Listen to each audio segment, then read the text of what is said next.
Hola, queridos amigos, bienvenidos a este último capítulo de la última sección también de formas extraordinarias de terminar el procedimiento administrativo. Ya hemos visto en la clase anterior la forma ordinaria de terminar el procedimiento, que es a través del acto administrativo. Pero en el procedimiento administrativo, como en todos los acontecimientos jurídicos, pueden suceder causas imprevistas, cuestiones anómalas, digamos, al procedimiento y por lo tanto, este procedimiento que en principio debía llegar a concluir con un acto administrativo, finalmente por distintas razones puede no dárselo así. Y esto es lo que vamos a abordar en este capítulo a medida que vamos a ir viendo cada una de las formas extraordinarias de terminar el procedimiento que están previstas en el Código Orgánico Administrativo, y después vamos a complementar con un breve ejercicio para comprobar si nuestros conocimientos están bien adquiridos, bien cimentados. Bienvenidos a esta última clase. Hablamos de terminación extraordinaria del procedimiento administrativo. Y como les anticipé, el decir extraordinaria quiere decir porque no va a ser una terminación ordinaria como sería el tema de que concluya a través de la emisión de un acto administrativo, sino que en este caso se va a tratar de una terminación. Ok, ahora sí. Entonces, formas extraordinarias de terminar el procedimiento administrativo. Vamos a ver cuáles son cada una de ellas y los supuestos de procedencia.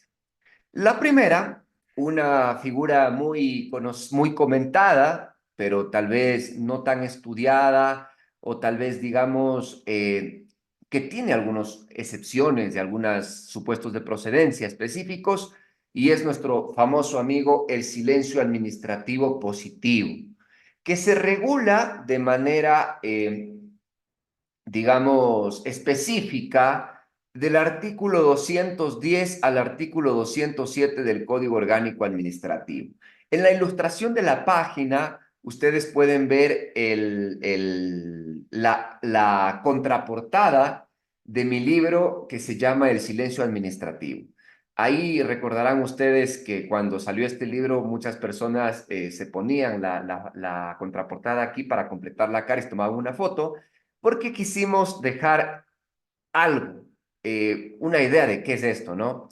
Entonces, el silencio administrativo prácticamente se puede resumir en el refrán popular que dice, el que calla otorga. Si tú le presentas una petición a la administración pública y esta no te contesta en el tiempo que la ley establece, entonces se entiende que ha otorgado, es decir, ha concedido lo que le has solicitado. Y por eso el eslogan que habíamos puesto, cuando la administración calla, hablan los derechos, porque de cierta manera el silencio administrativo funciona de tal manera que si no te dan atención a la solicitud, entonces nace un derecho, porque si bien no hay un acto administrativo expreso, el silencio administrativo positivo sí crea lo que se llama un acto administrativo presunto. Y ese acto administrativo presunto, evidentemente porque la ley ha anticipado el resultado, te dice pues que se entiende aceptado lo que has solicitado. Ahora bien, hay varias cuestiones que pensar sobre el silencio administrativo, pero yo me voy a referir muy brevemente a las que el COA regula y pues les recomiendo quienes quieran profundizar en este tema, pues pueden acceder a este libro que les estoy publicando acá, específicamente sobre el silencio administrativo. Está gratuito en el internet si es que ya no alcanzaron a comprarlo porque ya está agotado. O si no, pues también si ustedes accedieron a mi último libro, acá yo he incorporado también el capítulo del silencio administrativo. Entonces también lo pueden revisar. Pero ¿cómo funciona esto entonces? El artículo 207 te dice que si tú presentas una solicitud o un reclamo y no te contestan en 30 días, ¿no es cierto? Entonces entiende que se te ha aprobado la solicitud. Pero obviamente que lo que tú debes pedirle a la administración tiene que ser algo a lo que tú puedas acceder. Y me gusta acá una reflexión de la doctrina que dice, mira, por silencio administrativo no se puede ganar menos, pero tampoco se puede ganar más de lo que podrías ganar con un acto administrativo expreso. Entonces, por ejemplo, el caso más ridículo que se suele poner es, digamos, si es que alguien presenta una petición ante el CNE para decir, yo quiero ser presidente de la República, y digo, no me contestaron en 30 días, entonces pues ya soy presidente. No, no, porque tú no podrías ganar eso con un acto expreso del CNE. ¿Por qué no podrías ganarlo? Porque para evidentemente ser presidente es que participar en unas elecciones, ganar las elecciones, ¿no es cierto? Además que cumplir requisitos de que no estás inhabilitado para ejercer la presidencia de la República, etcétera, etcétera. Entonces, lo que no podrías ganar con un acto expreso, no lo puedes ganar por silencio administrativo. Pero asimismo va en viceversa. Todo lo que puedas ganar con un acto expreso, lo puedes ganar por silencio administrativo. Y además de que esta primera premisa, la segunda va a ser que este acto presunto le aplican las mismas causales de nulidad que al acto expreso. Causales de nulidad previstas en el acto, en el artículo 105 del Código Administrativo, sobre cuyo análisis en detalle hemos hablado en el curso Fundamentos del Derecho Administrativo, que recomiendo revisar para complementar esta idea. Y tercera idea sustancial sobre el tema del silencio administrativo es este asunto que aparece en pantalla. Hay una causal específica que protege al silencio administrativo. Y esta causal dice de la siguiente manera, dice, es nulo el acto es nulo el acto administrativo que resulte contrario al acto administrativo. Déjenme poner el puntero acá. Ok, aquí dice, es nulo el acto que resulte contrario al acto administrativo presunto cuando se haya producido el silencio administrativo positivo. Entonces, ¿qué quiere decir esto? Esto quiere decir que si es que ya se produce el silencio administrativo, entonces la administración pública no puede sacar un acto administrativo expreso fuera de tiempo que contradiga lo que ese acto presunto ya me ha otorgado. En ese caso, ese acto es nulo. Ahora bien, eso establece en el artículo 210. ¿Qué establece el artículo 208? Porque el 207 ya les dije, establece el silencio. El 208, en cambio, establece una innovación que existe en el derecho administrativo ecuatoriano, que en el derecho administrativo ecuatoriano, el silencio administrativo no solo nace del derecho de petición, sino que también, porque aquí el 208 habla de que puede haber un silencio administrativo en los procedimientos que la administración inicie de oficio para dar derechos y no los ha resuelto. Acá otra cuestión fundamental, el silencio administrativo y la caducidad, de la que vamos a hablar más adelante, son como las dos caras de una misma moneda. No puede haber silencio administrativo y caducidad en el mismo procedimiento. El silencio administrativo son en los procedimientos para dar derechos y la caducidad es lo que se produce frente a la falta de contestación en los procedimientos que tienen por objeto, en cambio, establecer sanciones o responsabilidades. Silencio administrativo cuando es para dar derechos, caducidad cuando es para establecer responsabilidades. ¿De acuerdo? El 209, en cambio, tiene una redacción muy absurda y es producto de, obviamente, la mala técnica legislativa que hay en el Ecuador, la copia de la ley española y por ahí copiaste la ley, pero no, ni siquiera para copiar es bueno, pues el legislador acá le copia, pero le cambia lo sustancial. Entonces, permítanme que les dé lectura a lo que dice el artículo 209 del Código Orgánico Administrativo. Permítanme traer mi coa, que me olvidé traer el coa antes de la clase, perdón.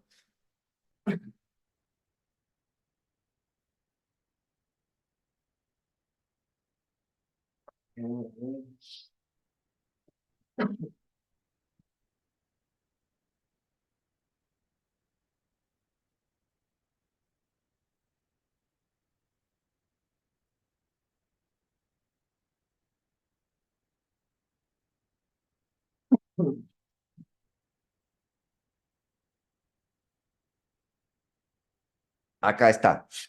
Síganme ustedes también con su coa para que puedan, de cierta manera, entender mejor, ¿no es cierto?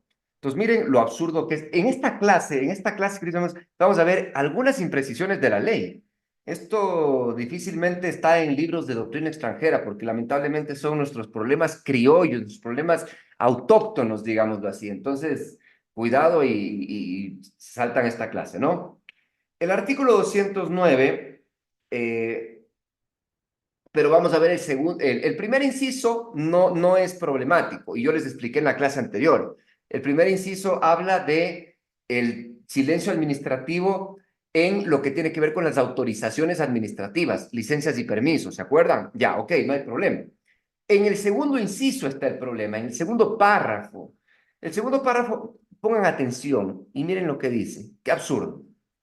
Cuando el recurso de apelación se haya interpuesto contra la estimación por silencio administrativo, explico, entonces digamos que alguien ganó algo por silencio administrativo y alguien y otra persona, que obviamente no va a ser el mismo interesado, sino por ahí un tercero interesado al que le afecta, va a poner un recurso de apelación contra ese acto presunto, entonces dice la norma, se entenderá aprobado el mismo, es decir, el recurso de apelación, si llegado el plazo de resolución, el órgano administrativo competente no expide resolución expresa. Esto es una completa estupidez, discúlpenme la palabra, ¿por qué? Porque te está diciendo así, si la administración pública primero no te contestó una solicitud y ganaste por silencio, y después viene otro cristiano y presenta una apelación contra ese acto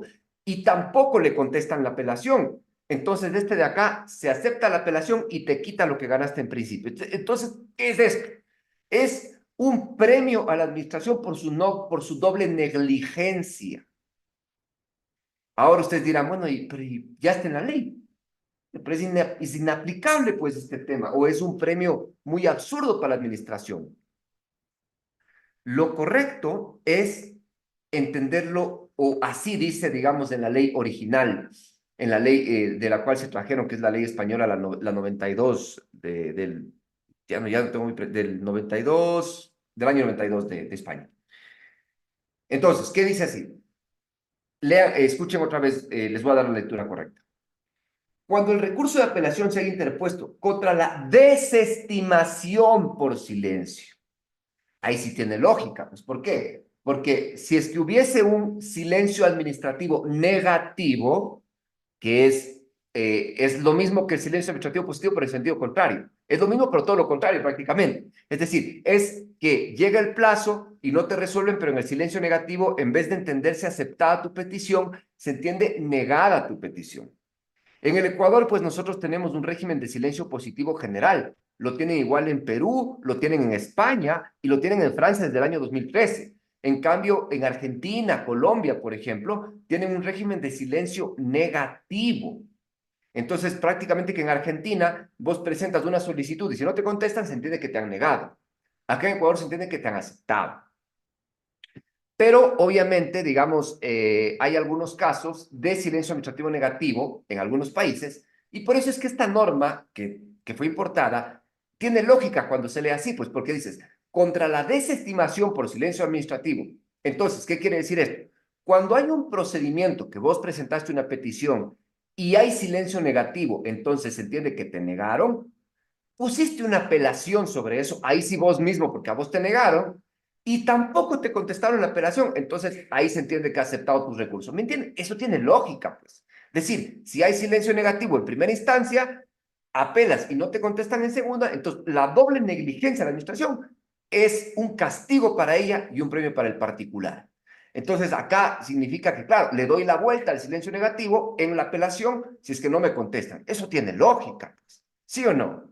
Entonces, miren cómo, de cierta manera, habría que recomendarle a nuestros legisladores que cambien esa palabrita para que tenga sentido la norma. Ahora, en el Ecuador no hay situaciones de primer nivel que tengan un silencio administrativo negativo, ¿no? Entonces, tal vez por eso, inclusive, de hecho, podríamos hasta borrar ese artículo, porque en nuestra norma no hay, en nuestro ordenamiento jurídico, no hay silencios negativos de primer nivel. Hay silencios negativos solo, por ejemplo, en temas recursivos, como es el tema de lo de la Contraloría General del Estado, en el artículo 85, y hay un silencio negativo, que es el único que yo he identificado en primer nivel, y tiene que ver con el tema de las residencias en las Islas Galápagos, ¿no? Ahí evidentemente no te dice que si no te contestan se entenderá aceptado. Por tanto, podríamos hablar de un silencio negativo. Ahora bien, yo podría hablar de silencio administrativo 3 horas, pero creo que no es el objetivo de esta clase.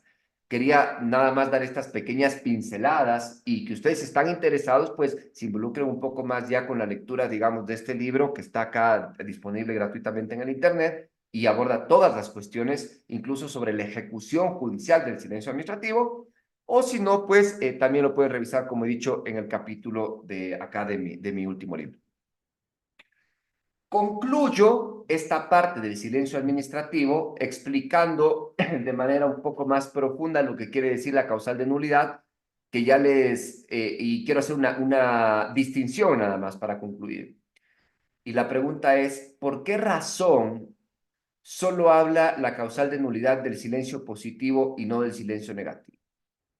¿Por qué razón solamente el acto posterior al silencio positivo que lo contradiga es nulo? ¿Por qué no dice el negativo? Y la respuesta es no simple, pero es la siguiente. La respuesta es porque cuando hay el silencio administrativo positivo, se genera un acto presunto. Y por lo tanto, si un acto presunto ya dice que es favorable, dictar un acto posterior que diga que es desfavorable es hacer un procedimiento irregular para revocar un acto administrativo sin seguir los conductos habituales. ¿Qué sería qué conductos? Si, digamos, evidentemente yo creo que el acto presunto tiene un vicio de nulidad, tendré que iniciar una revisión de oficio, por ejemplo. ¿Ya? Pero no que vengo de un plomazo y me lo bajo. ¿Por qué con el negativo no pasa eso?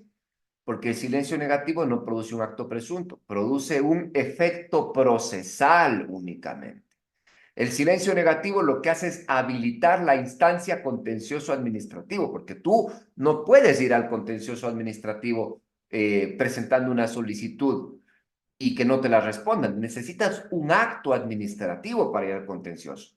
Entonces, lo que te da el silencio negativo, es decir, en algunos casos donde el legislador no quiere que haya silencio positivo, te da el silencio negativo para que frente a la falta de respuesta puedas ya activar el contencioso administrativo.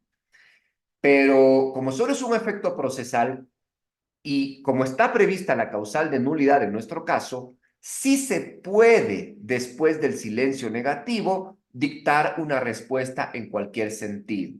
Esto no le ata a la administración. Por ejemplo, en un recurso de Contraloría que tiene silencio negativo, si no me contestan en el tiempo, ¿me pueden contestar después? Sí. ¿Y en cualquier sentido? Sí. Lo que no podría pasar con silencio positivo, que tiene otra implicación más. Ya quiero pasar la lámina y sigo y sigo. Acciones de protección. ¿Puedo presentar una acción de protección cuando no me responden una petición administrativa por vulneración al derecho de petición? Creo que sí, pero solo si el silencio es negativo o si es que la ley no le da un carácter de silencio positivo y porque puede la ley no darle un carácter ni de positivo ni de negativo, como pasa en los recursos de apelación, por ejemplo. Ahí no hay ningún tipo de silencio, ¿cierto? Entonces, pero ¿qué pasaría, por ejemplo, si yo tengo una petición que ingresé y voy a una acción de protección porque no me contestan? Para mí, ahí se podría hablar de que la vía está equivocada porque tienes una vía idónea, que es la ejecución del silencio administrativo positivo. Y si tú le dices al juez constitucional, no, es que yo juez no quiero que él me responda en determinada manera, yo quiero solo que me responda. Mentira, porque de cierta manera la ley ya le estaría imponiendo a él que como se pasó el tiempo, solo te responda en manera positiva, cuando lo que tendrías que hacer es una ejecución de silencio administrativo. Cuestión que no pasa con el silencio negativo. Cuando yo tengo silencio negativo, sí le puedo pedir pues al juez constitucional que le obligue a responderme, porque la administración está en libertad de responderme en cualquier sentido, positivo o negativo. Entonces, evidentemente, por ahí hay una cuestión también a dilucidar. Claro que las circunstancias de cada caso van a ser distintas, pero por ahí hay un tema que me parece, al menos de inicio, interesante para conversar. ¿Sí? Bien, ¿cómo vamos? Bien, sigamos a la siguiente forma entonces de terminar extraordinariamente el procedimiento. Y la tenemos acá, es el desistimiento. El desistimiento ya es una figura conocida al menos por ustedes por el tema procesal, que finalmente el desistimiento es una palabra del lenguaje natural. Desisto de hacer algo, ya no quiero, yo ya me echo para atrás, doy un paso al costado, ¿no es cierto? Entonces, ¿qué es el desistimiento? Una facultad de disposición que tienen las partes respecto de la acción que han ejercitado y por medio de la cual se pone fin al procedimiento. Ok. Primero, el desistimiento que está regulado en el 211 del COA solo aplica a los procedimientos iniciados a instancia de parte interesada. ¿Por qué? Porque yo no puedo disponer de los procedimientos de oficio que ha iniciado la administración. Yo puedo disponer de lo que yo he iniciado y ya no quiero continuar. ¿Cuáles son las reglas? Simple. Puedo desistir de todo mi reclamo, mi solicitud o solo de una parte. Desisto de lo que pedí la compensación, solo quiero esto de acá. Pero si yo desisto, yo no puedo volver a plantear la solicitud. Es la consecuencia que la ley establece. De hecho, acá hago un breve comentario. Cuando te mandan a subsanar, digamos, la solicitud inicial, de acuerdo a las previsiones del artículo 140 del COAI que vimos en este mismo curso, si tú no lo haces, dice la ley, se entiende como desistimiento. Y para mí ese es un error, porque debería entenderse por último como un abandono. Debería archivarse como pasa en los procesos judiciales. No contestaste, te archivan y puedes ir a presentar tu demanda.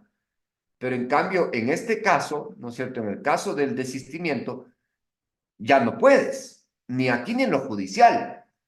Pero en cambio, lo que está mal es entender que el completar la solicitud en el tiempo que está la administración para subsanar se entienda como desistimiento, porque el desistimiento debe ser expreso, es decir, yo ya no quiero continuar. Y aquí viene una regla también que podríamos cuestionarla, ¿no? Si en el proceso judicial se dan mayores garantías, que es más formalista, porque el derecho procesal es el derecho de las formas, ¿por qué en el derecho administrativo, que es un derecho informal, habrá de entenderse sanciones más gravosas? Tema de investigación por ahí si es que a alguien le interesa. Segundo, solo afecta a quien lo solicita, porque digamos puede ser una solicitud que ingresamos entre tres personas y solo uno quiere ya dar un paso al costado. Y puede solicitarse hasta antes de que se notifique el acto administrativo de resolución. Hasta ahí se puede solicitar. Y la última regla es que puede hacerse de forma escrita o de forma verbal, pero de forma verbal dice requiere una ratificación. Por ejemplo, podríamos ver, ustedes se dieron cuenta de este abogado que no me acuerdo cuál es el nombre, creo que es Frías o Farías, este abogado que está, ojo, que yo en realidad no tengo ningún criterio, ni bueno ni malo, porque no es que he seguido este concurso del defensor del público. Entonces, al margen de todas estas cuestiones, solo he visto una pequeña noticia donde él ha renunciado a su candidatura. eh, y entonces, por ejemplo, este podría entenderse como un desistimiento verbal. Claramente que para que si él realmente quiere hacer eso, pues tiene que ingresar su oficio para ratificarlo, ¿no es cierto? Pero bueno, ahí se van dando, miren, cuestiones interesantes que las leyes tendrían que actualizarse un poco. ¿Qué pasa si se puede considerar esto como un verdadero desistimiento? Porque de cierta manera no es que compareció frente a la administración y dijo, tómeme la declaración de desistimiento. No, sino que él, a través de un medio de comunicación, ¿qué pasará, ¿no es cierto? ¿Qué procedería en este caso? A mí se me hace de cierta manera que este desistimiento podría ser de cierta forma válido, porque implica el principal componente que es la voluntad, más allá de la formalidad, ¿no es cierto? Salvo que nos salgan, como por ejemplo con las cuestiones que salió el alcalde de Quito cuando le hicieron su procedimiento de sanción, que en los videos que salieron en redes sociales decía el abogado, no hay un peritaje que demuestre que yo soy el que está en los videos. Realmente, ¿no? Pero bueno, cuestiones que podemos ir analizando hoy en día. ¿El desistimiento vale de este servidor público o no vale? Yo creo que queda para el debate. No creo que la respuesta es tampoco tan simple. Como la otra cara del desistimiento, donde yo les digo el desistimiento es dar un paso al costado en los procedimientos propios de cada uno, de cada particular, tenemos el archivo. Y el archivo, espérenme un ratito, y el archivo es, déjenme borrar esto de acá que está, ¿cómo borro esto? Borrador, a ver, ahí tengo una raya, a ver si la puedo borrar. Borrador, pero no se me borra la anterior. Bueno, no importa, pero tengo apuntador ahora, que es importante.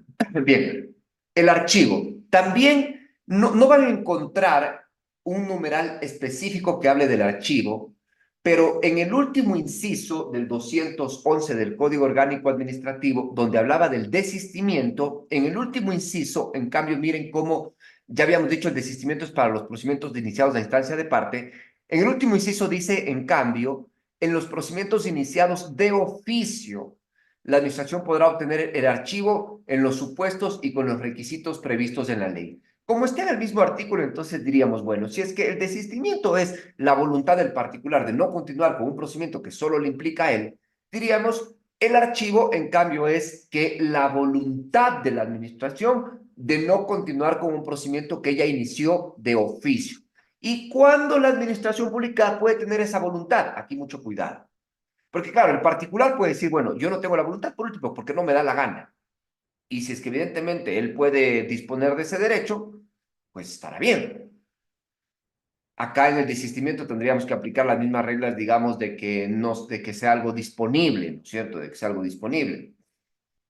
Pero no, en el de la administración no es el servidor público lo que dice, no, es que ya no quiero porque no me da la gana. No, dice, con los supuestos y los requisitos previstos en la ley. Ok, habrá determinadas leyes especiales, ¿no es cierto?, que determinen cuándo un procedimiento se puede ya declarar terminado hasta ahí sin llegar hasta el final.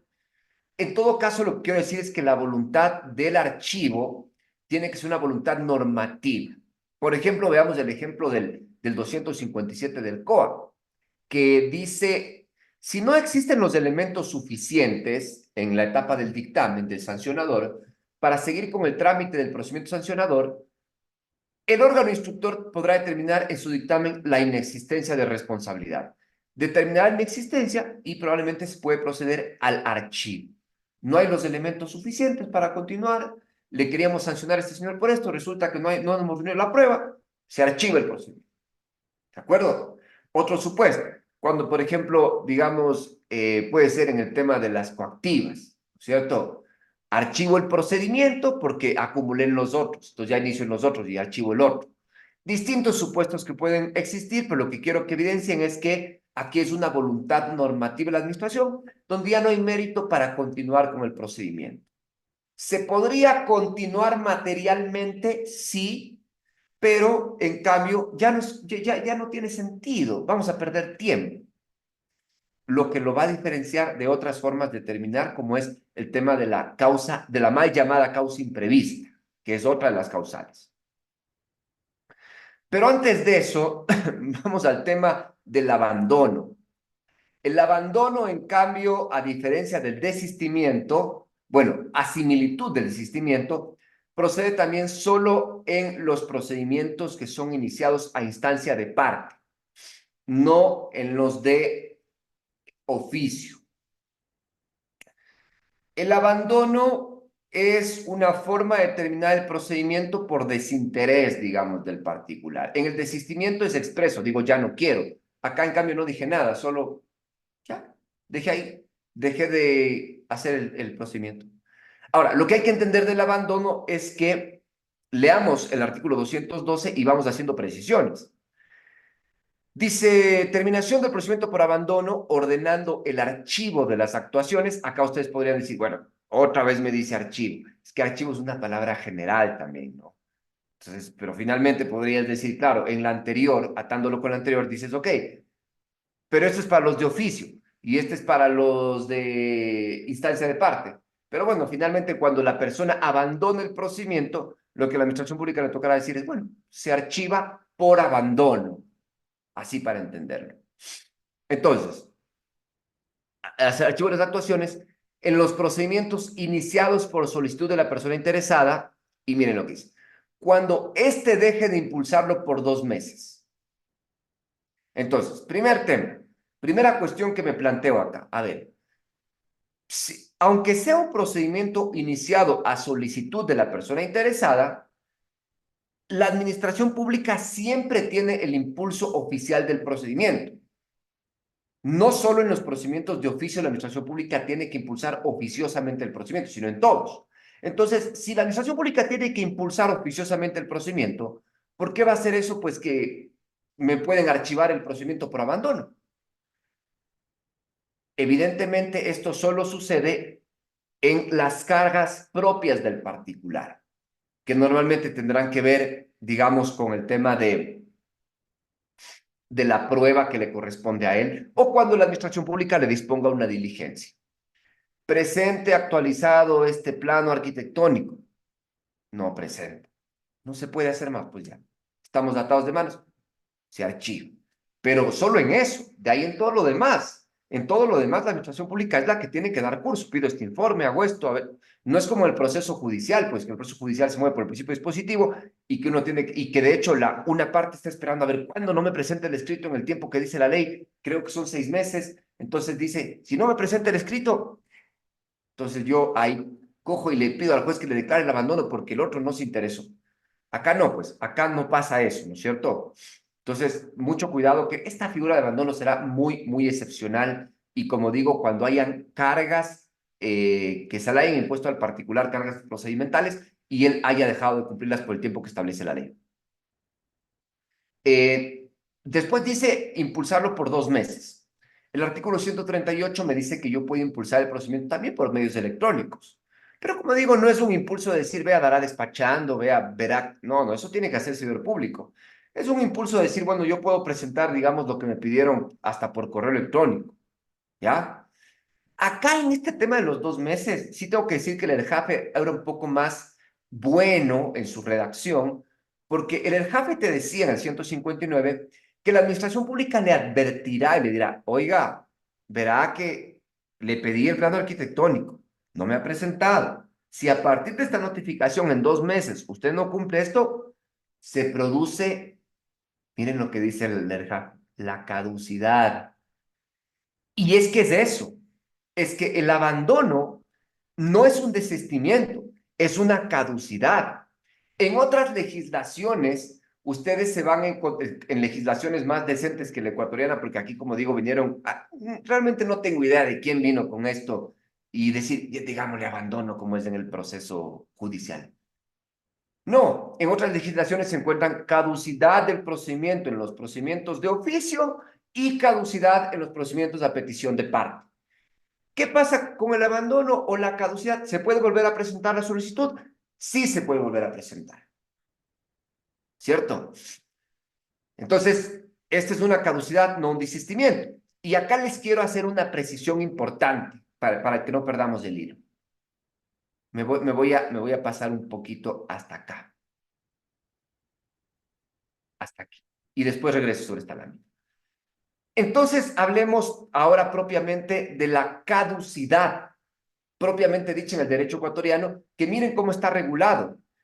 El artículo 213 dice, cuando se trate de procedimientos de oficio, es decir, nuestra ley limita el tema de caducidad solo a los procedimientos de oficio, a distinción de lo que les dije que normalmente pasa en el derecho administrativo general, en la teoría, puede ser de oficio o a petición de parte.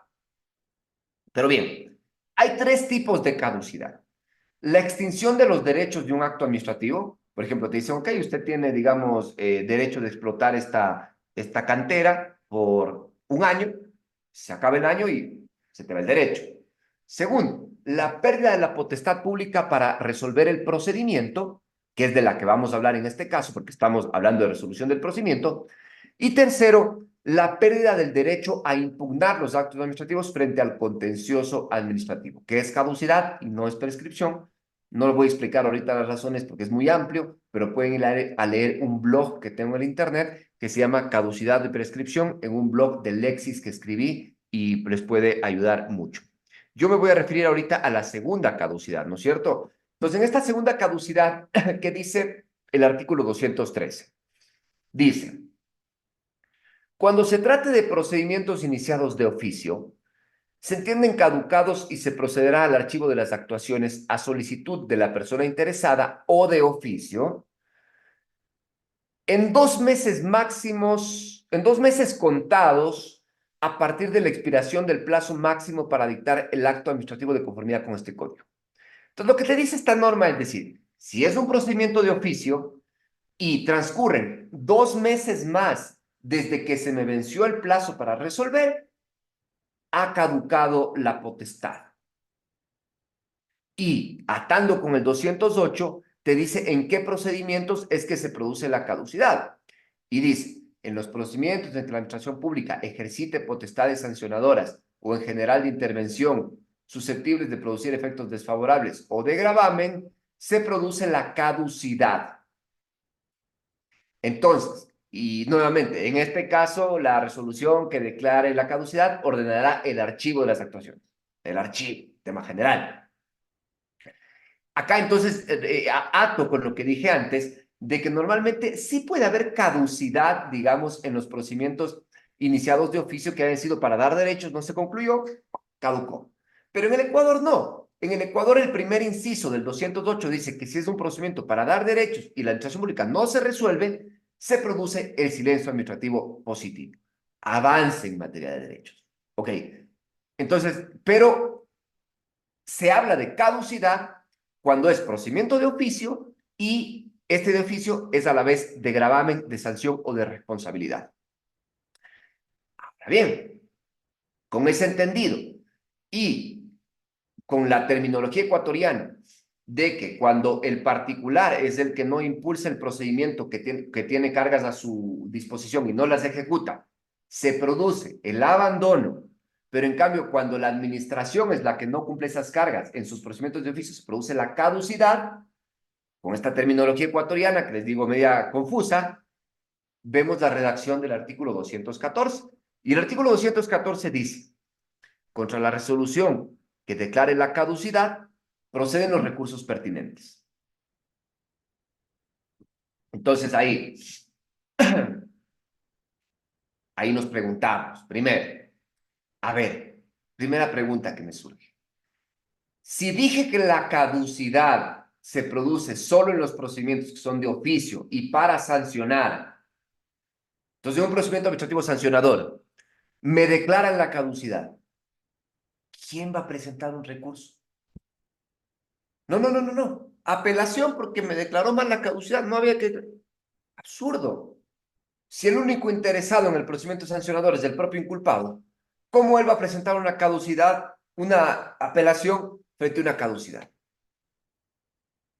Es absurdo, ¿no es cierto? Es totalmente absurdo. Entonces, ¿cuál es el problema ahí? El problema es que cuando el legislador copió la norma y le hizo el cambio, dijo, no, no, aquí portémonos chéveres, pongámosle en vez de caducidad en procedimientos de instancia de parte, pongámosle abandono a la usanza judicial, se olvida pues de cambiar acá la norma.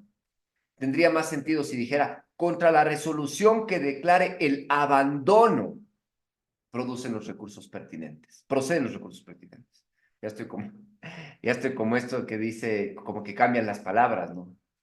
Entonces, proceden los recursos pertinentes. Con resolución que declare el abandono, pues ahí sí, qué lógica.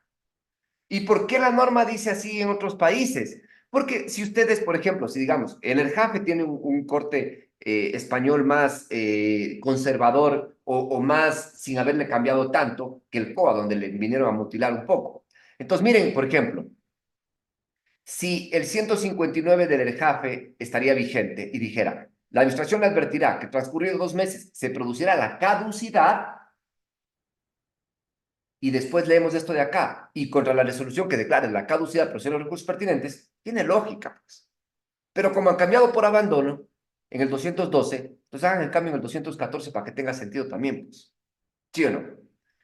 Entonces, en este sentido, yo les diría, entendamos así la norma. Sería de entender así la norma. Ojalá la jurisprudencia se pronuncie. O ojalá haya un cambio legislativo ahí. Tendríamos que hacer una vez un, un documento con todos los cambios necesarios en la ley e ir a entregar a la Asamblea para que deje arreglando la norma. Pero bien, la siguiente pregunta es, ¿se impugna la declaratoria o la no declaratoria de caducidad? Y la respuesta es las dos. Se impugna la declaratoria cuando se toma la caducidad como abandono. Ahí se impugna. Y la no declaratoria, porque también puede ser que, digamos, dice el artículo 244 del COA, que si la administración pública se niega a emitir la correspondiente declaración de caducidad, el inculpado la puede obtener mediante procedimiento sumario con notificación a la administración pública. Entonces tú puedes estar en un procedimiento administrativo sancionador y tú ya ves que caducó y le dices, oiga, aquí está, caducó la potestad y la administración pública te niega. Si te niega, entonces evidentemente, pero aquí hay dos supuestos, escuchen bien, te pueden negar expresamente diciéndote no te declaro la caducidad o te puede no responder nunca a ese tema. ¿Y qué deberías ir a hacer allá? Procedimiento sumario en dónde? En el contencioso administrativo. Contencioso administrativo le dices, oye, aquí está, me niega la caducidad cuando ya se produjo, la quiero tener judicialmente. Acá el contencioso administrativo te va a decir, en el segundo caso, donde tú no le vas a entregar, ¿qué vas a hacer ahí? Si la administración pública no te quiere entregar la declaratoria de caducidad, porque ahí dice se niegue a emitir, no dice cuando te niegue la declaratoria de caducidad, sino que puede ser que incluso ni siquiera te entregue ningún documento. Entonces, lo que yo hice una vez es una declaración juramentada. No hice declaración juramentada, miento, pero podrías hacer, pero yo no hice.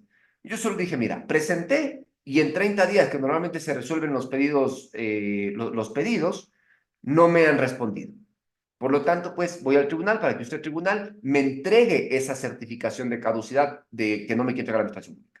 Y el tribunal me manda a completar. Dice, ¿dónde está el acto que voy a impugnar? Entonces me toca explicarle. Le dije, no, mire, es que no hay acto, porque la norma dice cuando se niegue a emitir, ex ante de emitir un documento siquiera. Y sí, me admitieron a trámite. Realmente les digo que no está admitido a trámite, yo no he continuado el procedimiento por estrategia, yo no he continuado el procedimiento judicial, porque después la administración pública ya sí me emitió la declaratoria de caducidad, pero ¿cuál es mi estrategia acá? Se las comparto. Mi estrategia es que aun cuando me entregaron después la declaratoria de caducidad, después de cuánto tiempo, la caducidad da lugar a que te puedan volver a iniciar el procedimiento administrativo sancionador. Entonces nosotros dijimos, guardémonos esta carta, dejemos ahí el juicio, porque si nos vuelven a iniciar otro, decimos ahí un ratito, pero si la declaratoria de caducidad fue previamente ya puesta en el contencioso administrativo, esta última que ustedes hicieron ya no tenían competencia porque el reclamo ya fue interpuesto en lo judicial. ¿Y qué dice el COGEP? Todo reclamo administrativo se suspende si es que ya se puso la demanda judicial. Entonces, por ejemplo, ahí va. Bien, y acá para completar la historia, el tema de la caducidad, muchos de ustedes pueden haberse preguntado, ¿y por qué la norma dice que después de 2 meses? ¿Por qué no dice que cuando se termina el tiempo ahí mismo opera ya la caducidad? Esto tiene que ver con el artículo 105, numeral 4, causal de nulidad, que te dice que es nulo el acto dictado fuera del tiempo para ejercer la competencia, siempre que el acto sea gravoso para el interesado. Entonces, esto quiere decir así, que si se vence el tiempo para responder un sancionador, se vence el tiempo, que ya les expliqué en la clase anterior que era de un mes desde que se era la prueba, todavía tienes 2 meses en que no caduca. En esos 2 meses, lo único que puede hacer la administración pública es dictar solución favorable, no desfavorable, porque sería nulo por el 104. Pero si es que no dicta ni favorable ni desfavorable y espera los 2 meses hasta que caduque y la dicta después de caducar en cualquier sentido, es nulo por el numeral 3 y no el numeral 4. Más explicación de este tema en el curso Fundamentos del Derecho Administrativo o en cualquier video que yo haya subido en YouTube sobre las causales de nulidad del acto administrativo. Y bien, con esto nos acercamos a las últimas formas de terminación extraordinaria.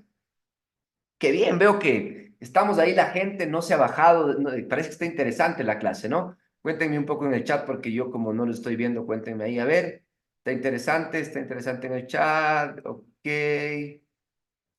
ok, ok, ok. Vamos a ver, sí, bien, chévere. Termino con esto, queridos amigos. Termino con estas dos formas de concluir el procedimiento de manera extraordinaria. Es sobre la prevista en el artículo 215. Causa imprevista.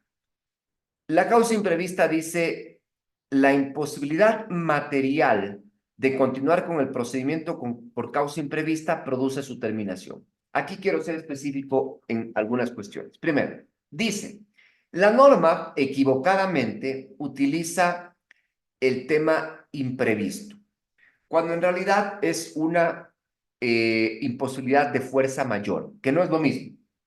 Lo imprevisto es lo que sucede sin planificación, pero que puede y de cierta manera debe tender a superarse.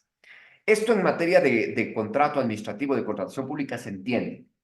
Causas imprevistas. Usted en la ley de contratación pública te diferencia entre causas imprevistas y causas de fuerza mayor. La causa imprevista es algo que, por ejemplo, digamos, a ver, hicimos un contrato público y resulta que aumentó las lluvias. Ya no hay cómo hacer la carretera en 5 meses, hay que hacerla en 8. Y eso implica tal vez un reconocimiento de precios a favor del contratista, que tiene que darse más tiempo con la maquinaria y todo eso. Es una causa imprevista, es una causa que lo que hace es variar las condiciones de ejecución, pero que se busca que el contrato salga adelante. Distinto a la fuerza mayor. La fuerza mayor sí te impide continuar.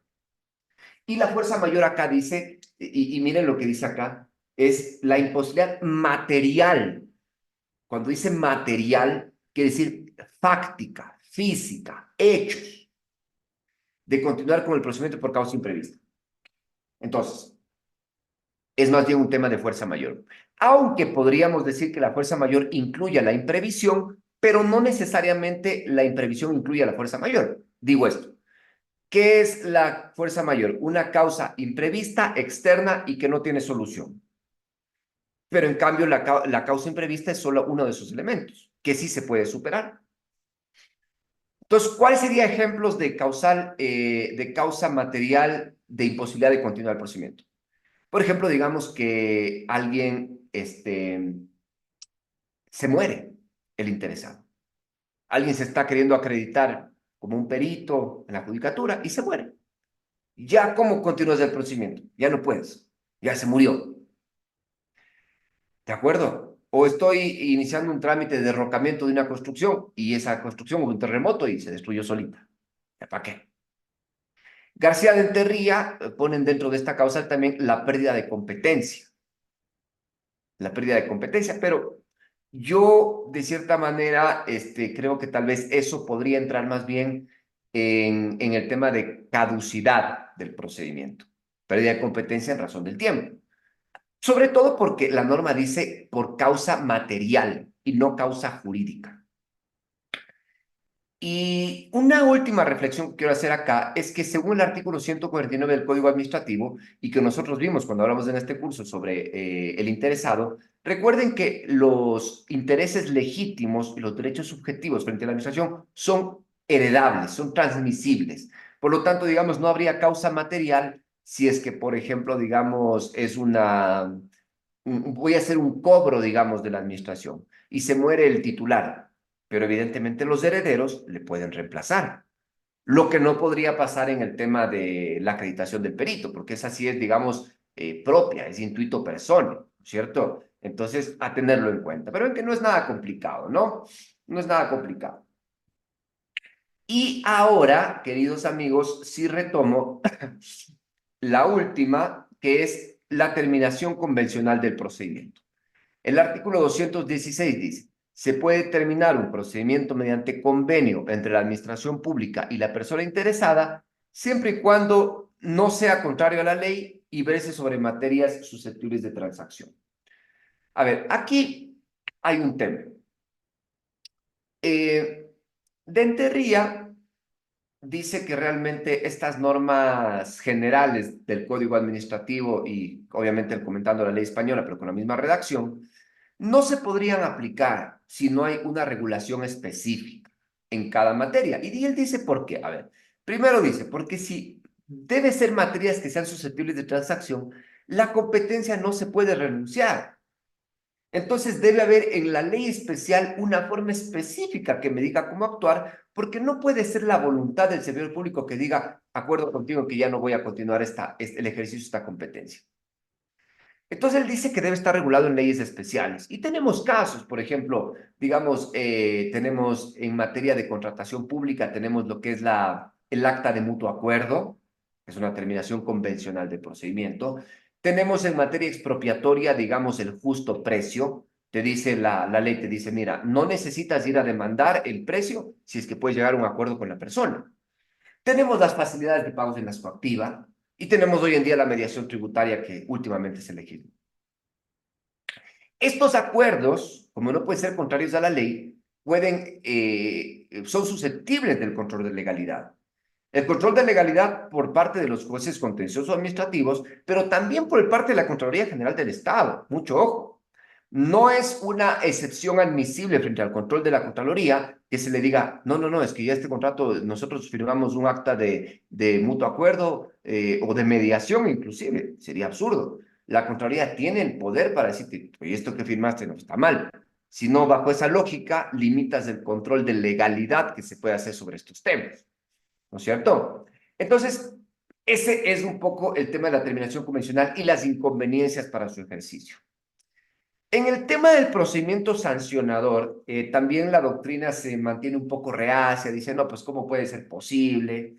Pero de cierta manera el propio Código Administrativo establece algunas dos disposiciones que permiten pensar en una terminación convencional.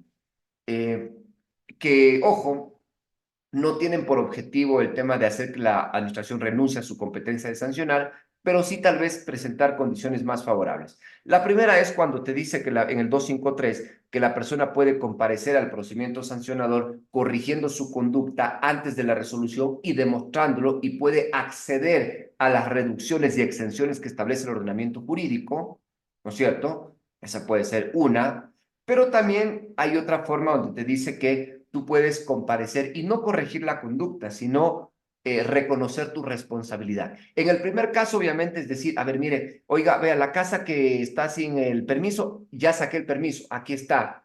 O ya derroqué esta parte que estaba mal, vea, ya está, ¿no es cierto? Entonces, ya, ok, restablecida la legalidad, entonces hagamos una reducción de la sanción, que tiene que estar regulada en la ley. Y como este no es un curso de sancionador, pues no me voy a extender mucho en eso, pero les dejo la idea general. Y la otra posibilidad es que uno diga, a ver, sí, administración, vea, en realidad, sí, a ver, sí cometí la multa, tome, ya, acepto la responsabilidad, dígame. Es una terminación de especie convencional porque hace que la administración pública ahorre recursos, también el particular sin duda ahorrará recursos porque no es lo mismo contratarse a un abogado para que te defienda a que contratarlo o tal vez no contratarlo para que te diga, sí, en efecto, yo cometí la falta y pues ya la pagas, ¿no es cierto? Entonces, una terminación convencional, pero que no implica renuncia a la competencia.